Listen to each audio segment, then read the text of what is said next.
Good afternoon. Suzanna Johnston here, and I've got Mitchell Wilkerson here, our Director of Golf and Grounds Maintenance. And we're going to talk a little bit about the debris removal process that we do on a regular basis, but kind of give an update and a little view in the back office back here of the debris that we have brought in from Hurricane Helene, from the community, the golf course, the residential properties. And the pile I'm going to show you has already been completely hauled out of here one time, and this pile has regrown. Is that?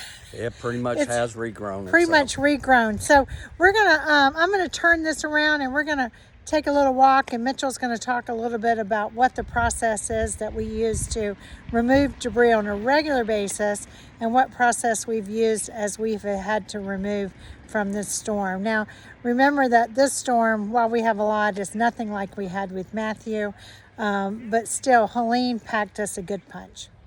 All right, so Mitchell and I, this is the pile. Behind me, just so you can get a reference, is a big berm here. And behind that big berm is the pickleball court. So this is the back of the maintenance area. There's the Water Oak Utility Treatment Plant. So for those who kind of wonder where all this stuff goes, here's where it goes. And you can see we got some big stuff in here, right, Mitchell? Oh yeah, it's we ended up having about 50 trees that we had to bring back here. And Ulmer took out quite a bit of debris, but even after they left, we've been able to fill it right back up. So I think, Mitchell, I think what I had from last Friday's update was we had taken out 3,600 tons of debris. Yes. And so do you think we're back to about 36, what we're looking at here? Pretty close. Pretty close. Yeah. All right. So this is not all, residential debris. As you can see, we've got some big trees. This is all the stuff that was taken off the golf course and community as well. And when they come in, what are they using? Just some big scoopers?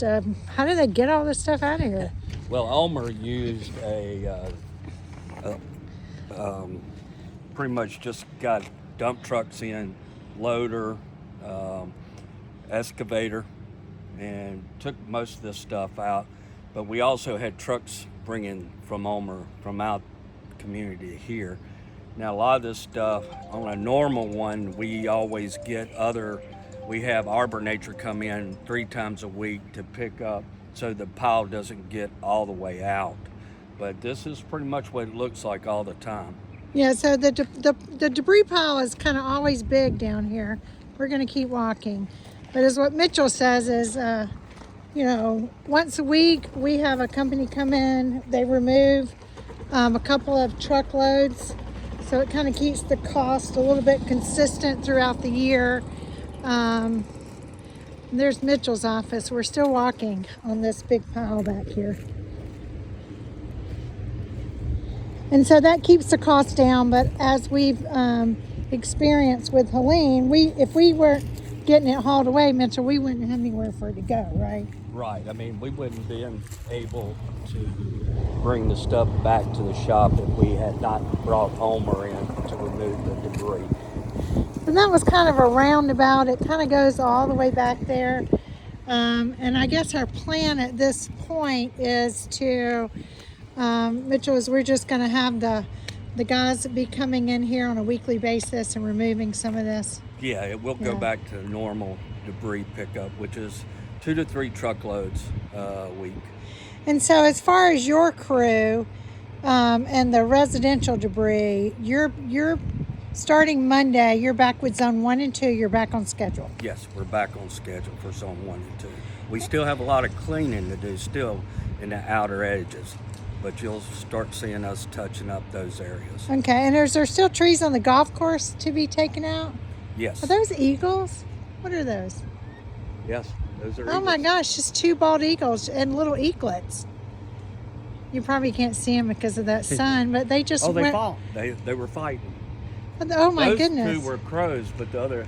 They were crows. Yeah, 2 bald eagles just flew over us. All right, sorry for that little nature thing. So on the golf course, do you still have some trees to take down? Yes, we're going to be taking some down on the north on Monday, and I think we're pretty good on the south, but we might have a couple more on the north. We do also have trees that have fallen into the lagoon around the community that we are not going to go after until December. That way the gators and the snakes won't be bothering us, but that's when we're going to start taking the big limbs and the trees that have fallen in the lagoon.